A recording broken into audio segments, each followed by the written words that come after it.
Mr. Shawn Huang.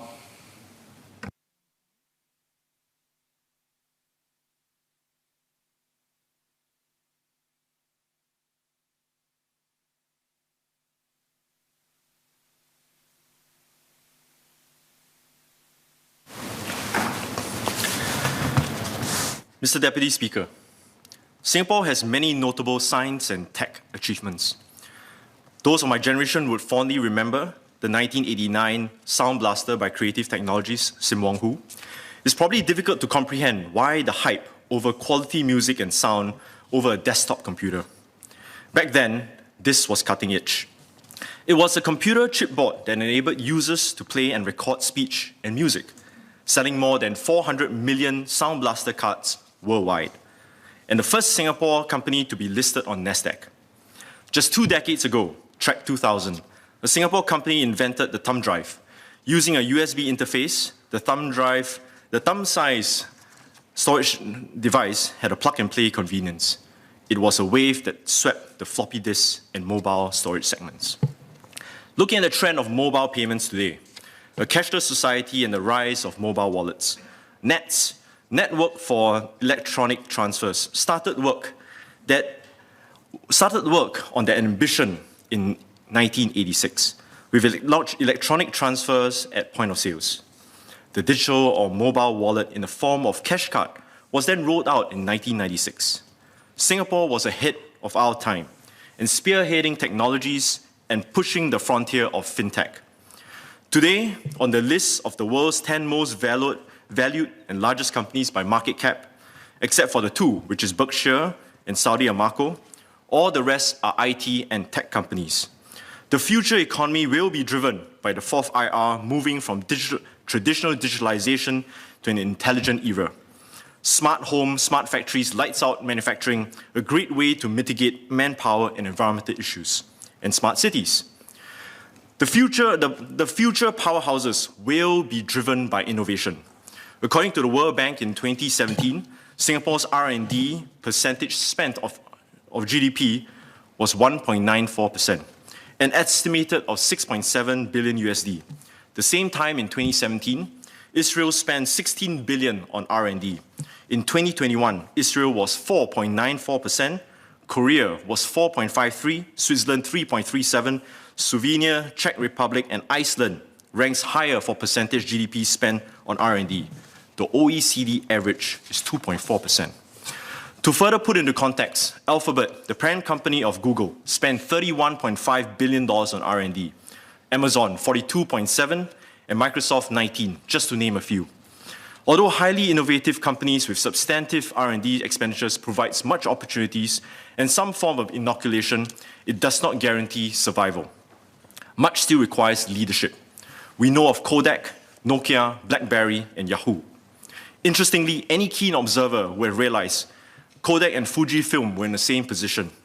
Kodak filed for bankruptcy, but in 2010, just when Kodak was close to bankruptcy, Fujifilm posted a 57% revenue growth between the year 2000 and 2010. This was because Fujifilm had the courage to face possible realities, act swiftly, and change its business. There was no time to be incremental, no time for quick wins, no time for low-lying fruits. These methods would not have been sufficient to steer a behemoth. The management quickly downscaled production lines, closed redundant facilities, and they unified their research efforts, enhanced communication, and improved the culture of innovation amongst the engineers. But this wasn't enough. The president of the company ordered a quick stocktake of all of Fujifilm's technologies and quickly mapped out how existing in-house technologies could use to power future markets. It was an existential moment for them, and Fujifilm survived. Moving into pharmaceuticals, cosmetics, and functional materials. With rapid tech cycles and disruptions to industries, we must be courageous in investing and building our future capabilities. One example amongst numerous is oil and gas. With peak oil expecting to occur between 2025 and 2030, we will expect the subsequent decline of oil and gas within the next 50 years. Singapore has substantial investments and revenue from Jurong Island, and this is truly one Kodak moment we want to avoid. Avoiding Kodak moments is only one small aspect. There is an imperative to recognize long-term trends and ability to foresight And most importantly, is Singapore technologically agile and capable to pivot rapidly? Does it have the ability to build strong networks of ecosystems to solve disruptive and multidisciplinary challenges of today and the future? Is our workforce able to build expertise in different ecosystems and networks to spur collaboration and innovative capabilities? WIPO, the World Intellectual Property Organization, ranked Singapore 8th in Global Innovation Index in 2021. It has been top 10 in the last 14 years. More recently, Singapore is second on the Bloomberg Innovation Index. Looking further into the details of the report, from 2018 to 2020, WIPO ranked Singapore number 1 in innovation inputs, but ranked 15 in innovation outputs. In a sub-segment of knowledge and technology outputs, Singapore was ranked 13. To note, China, Korea, Japan rank higher in knowledge and technology output within Asia. Singapore produced less innovation outputs relative to its level of innovation investments. Singapore's education system, infrastructure, R&D, environment, as well as business ecosystems are our core strengths. And we rank very, very high on those categories. However, the ability to produce knowledge products and creative assets have been less than ideal. To achieve the high level of productivity we aspire, we must maximize our innovation potential and project tangible and quantifiable results. We must not forget that science, technology, and innovation landscape is constantly shifting. Taking China, for example, China's feat is dramatic. China's global share of research papers in the field of just one, AI, has vaulted from 4.26%, which is about 1,000 papers in 1997, to 27.68% in 2017. This is global. 37,343 papers, AI patents filed, surpassing any country in the world, including the US, a position it continues to hold. China also consistently files more AI patents than any other country. As of March 2019, the number of Chinese AI firms has reached 1,189, second to only the US, which has more than 2,000 active AI firms. Many countries are systematically gaining ground, with China, Malaysia, Thailand, Turkey, Vietnam, India, Philippines improving their rankings substantially in the last decade. Competition does not stand still. They are constantly on the move, moving at a rapid pace and gaining ground. This is from a whole country's perspective. But in reality, science and technology activities are centered around clusters, tech ecosystems that are usually defined by geographical areas. Some of them are well known, like Tokyo, Yokohama, which is ranked first. Second, which is Shenzhen, Hong Kong, Guangzhou, followed by Seoul, Beijing, and then San Jose's, the famous Silicon Valley, at fifth. Singapore is ranked at 29th behind Daejeon, Nagoya, Osaka, Nanjing, Hangzhou, Shanghai, Taipei. Singapore is ranked 47th in science and technology intensity amongst top 100 science and technology clusters. In terms of total IP filing activity, Singapore ranks 28th behind Ukraine, Mexico, and Thailand. The term startup nation was titled of a book in 2009 by Dan Senior and Sal Singer about the economy of Israel. The presence of thousands of startups and more engineers per capita than anywhere else in the world makes Israel a natural hub for innovation. Best known for defense and military-inspired technologies, entrepreneurs across the nation are now focused on building the next generation applications, helped by government support, societal acceptance, and presence of large numbers of multinationals eager to buy innovative technology from startups. Israeli companies are building a wide range of products and services for the world. So from between creative sound blaster cards to pioneering cashless payments and disrupting the data storage industry, Singapore has journeyed a long way since independence, with progress from being and having the ambition for innovation in the 1960s, build up a strong core of citizens in engineering and science, attract technologically advanced foreign investments, a national plan for research and development, the formation of A-STAR, our research investments into biomedical science, our RIE plans, and more recently, our highly successful Smart Nation initiative and the formation of SNDGO to better serve Singapore and Singaporeans. Here are a few suggestions I would like to make. First, the breadth and depth of Singapore's research, science, and technology capabilities, together with our creativity, innovation, ambitions, are critical in ensuring that we remain agile in a disruptive world, navigate global challenges, and achieve our strategic and national goals. Today's problems are complex and far-reaching into different domains. There are significant long-term and substantial science and technology endeavors that require a high level of aggregating efforts at the highest level. MTI with A*STAR and EDB, PMO with NRF and GovTech, MCI with CSA and IMDA, and depending on the sector or domain, it would require further participation of other stakeholders, such as MAS for finance, BCA for building and construction, or LTA for transport.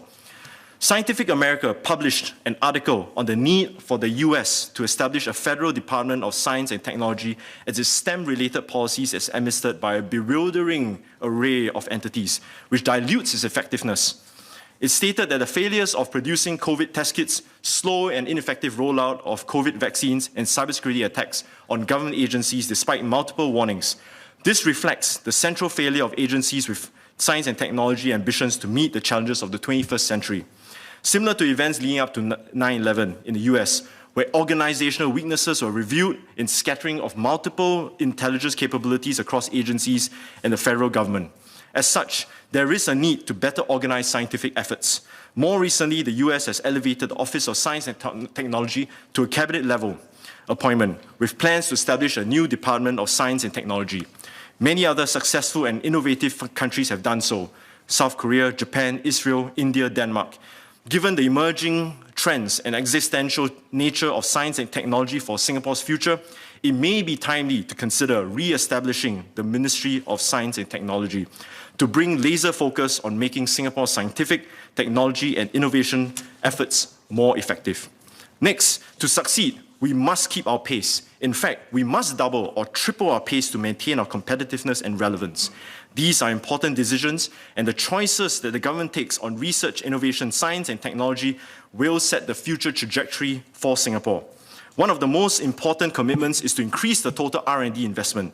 To achieve and maintain global leadership requires sustained increased investments, both from a percentage GDP and also from absolute numbers. Given Singapore's relatively small GDP, we must aim to commit a much larger percent GDP spend on R&D to sustain and keep up with the competition. To achieve at least the OECD average of 2.4% today, and with a further commitment to increase 3 to 4% of GDP in the next 5 years.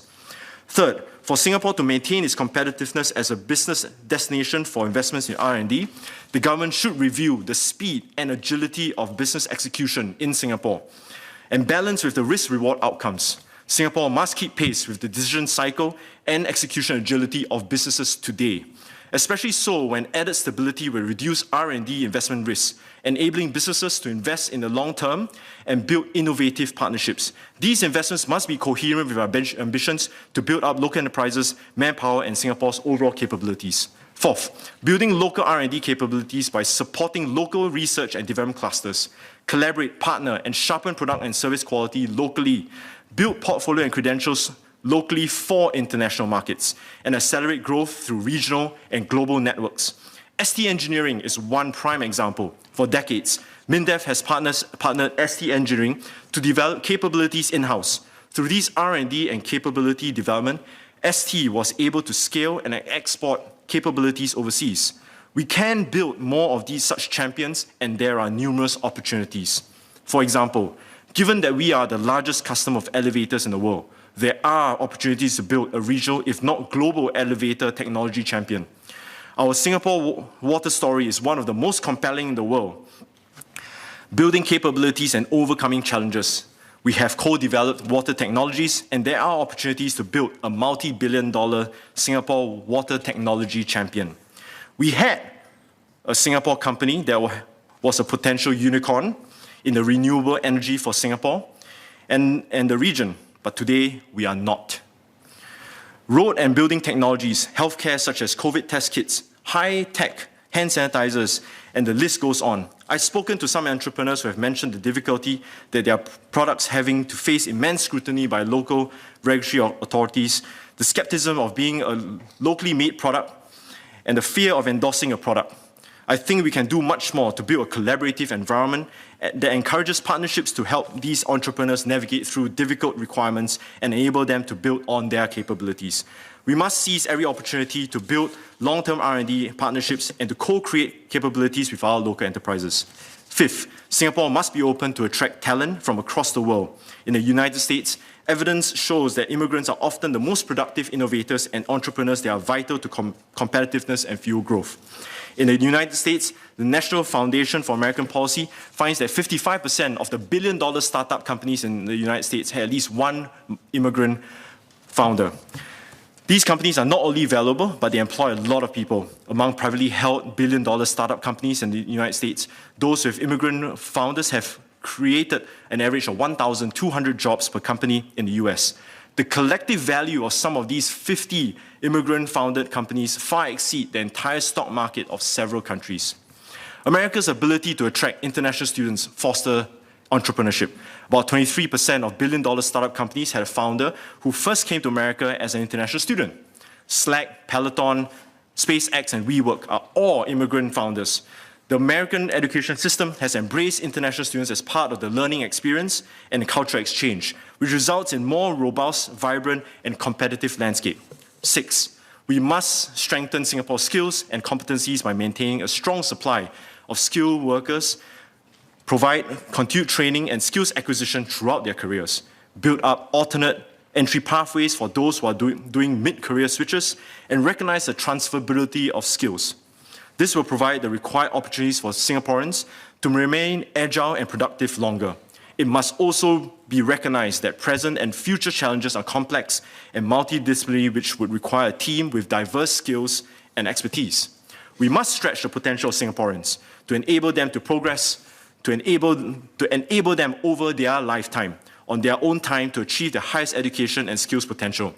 It can be a diploma, it can be a degree, master's or PhD, or any other professional certifications. Working experience that builds upon skill sets. According to the World Economic Forum, percentage of PhDs and higher education OECD average was 1.1%, with most innovative countries taking the lead, like Israel, US, Switzerland, Germany, at 3, 1.4, 2%, Sweden, and Denmark. This OECD average is set to increase to 2.3%. By advancing knowledge and research across academia and industry, doctoral students and holders can make economies more innovative. However, I want to caution that this is not a narrative about certifications, but macro trend of increasing demand for skills and increasing competitive supply of skills worldwide. We must also be mindful not to be overly concerned with degrees and diplomas, as we are all reminded the likes of Bill Gates, Steve Jobs, Mark Zuckerberg, Sean Parker, and Mark Dorsey. None of them had university degrees, but a good combination of cognitive, interpersonal, self-leadership, and digital skills that set them apart from the rest. This opens possibilities across education, experience, skill archetypes, everyone that has a role to play. Most importantly, as we embark on this journey, we leave no one behind. I believe that everyone deserves an opportunity for a good job for every Singaporean. Every Singaporean, including those who are neurodiverse.